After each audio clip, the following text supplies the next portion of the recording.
நண்பர்கள் அனைவருக்கும் வணக்கம். நண்பர்களே, தற்பொழுது நாம் காண இருக்கக்கூடிய பகுதியானது ஆசிரியர் தகுதி தேர்வில் வெற்றி பெற்று போராட்டம் நடத்திய ஆசிரியர்களுடைய அடுத்த கட்ட தகவல். ஏன்னா கடந்த 2 நாட்களுக்கு முன்பாக நம்மளுடைய சேனல்ல பாத்தீங்கன்னா அந்த தகவலை பதிவு செஞ்சிருந்தோம்.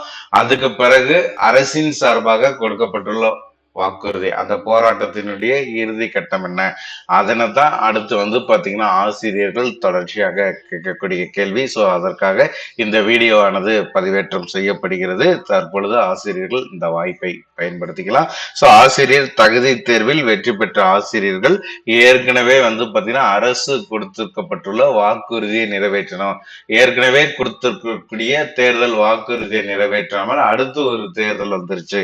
ஸோ அந்த தேர்தலுக்கு பாத்தீங்கன்னா ஓட்டு கேட்டு வரும் பொழுது ஏற்கனவே கொடுத்துள்ள வாக்குறுதி என்னாச்சு, அது பாத்தீங்கன்னா அதிகாரிகள் மட்டத்திலையும் சரி, அதே மாதிரி பாத்தீங்கன்னா அமைச்சர் மட்டத்திலையும் சரி கேட்கின்ற பட்சத்துல அரசின் கவனத்திற்கு கொண்டு செல்லப்படும் என்பது கடந்த 3 ஆண்டுகளாக கொடுக்கக்கூடிய தகவல். அதனால ஆசிரியர்கள் பாத்தீங்கன்னா திமுகவினுடைய அலுவலகத்தை முற்றுகையிட்டு போராட்டமானது நடத்தப்பட்டது.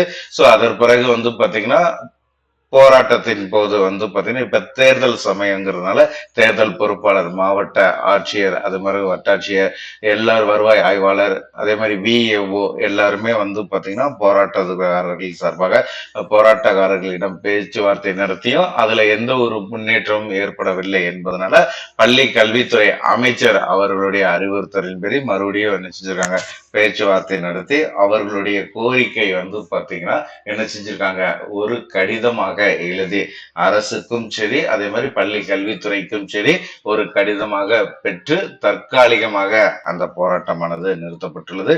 சோ போராட்ட ஆசிரியர்களின் சார்பாக தெரிவிக்கக்கூடிய தகவலானது, சோ இப்பொழுது தேர்தல் நடைபெற்றுக் கொண்டிருக்கிறது. அடுத்த 2 ஆண்டுகளுக்குள்ள பாத்தீங்கன்னா சட்டசபைக்கு தேர்தல் நடக்குது. சோ அப்படிங்கிற அரசு ஏற்கனவே கொடுக்கப்பட்டுள்ள வாக்குறுதி இது. ஆகவே இந்த வாக்குறுதியை நிறைவேற்றுவதற்கான வழிமுறைகளை அரசின் சார்பாக மேற்கொள்ளப்படும்.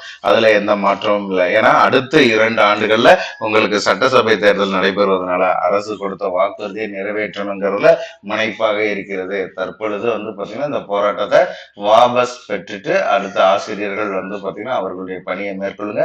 அரசின் சார்பாக எடுக்க வேண்டிய நடவடிக்கைகள் தொடர்ச்சியாக எடுக்கப்பட்டு அடுத்த தேர்தலுக்குள்ள உங்களுக்கு நல்லதொரு தீர்வு காணப்படும் சொல்லி கடிதம் பெற்றுக்கொண்டதாக தகவலானது கிடைச்சிருக்கு. இது அரசின் சார்பாக கொடுக்கப்பட்டுள்ள வாக்குறுதி. இது மத்திய தேர்தல் என்பதனால பாத்தீங்கன்னா இப்போதைக்கு பாத்தீங்கன்னா இந்த பேச்சுவார்த்தை இது இப்ப சடன்லியா பாத்தீங்கன்னா உங்களுக்கு முடிவு என்பது எதுவுமே சொல்லல.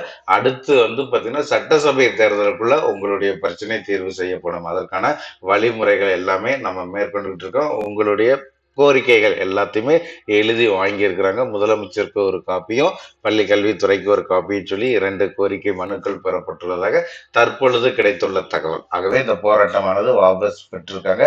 சோ இனி அதிகாரிகளை சந்தித்து அடுத்த வழக்கம் போல கோரிக்கைகள் கொடுத்து சட்டசபை தேர்தலுக்குள்ள அவர்களுக்கு தீர்வு காண நடவடிக்கை மேற்கொள்ளப்படும். அதற்கான முயற்சியை நம்ம மேற்கொள்ளும். போராட்டக்காரர்கள் சார்பாகவும் தெரிவிக்கப்பட்டுள்ள தகவல் இதுதான். ஆகவே ஆசிரியர்கள் இந்த டிஇடி ஆசிரியர்கள் போராட்ட முற்றுகையினுடைய இறுதி கட்டம் அரசு கொடுத்திருக்கக்கூடிய வாக்குறுதி ரெண்டுமே இதுதான். சோ இதை குறித்து மேலும் தகவல்கள் கிடைக்கின்ற பட்சத்துல நம்மளுடைய குழுவில் பகிரப்படும்.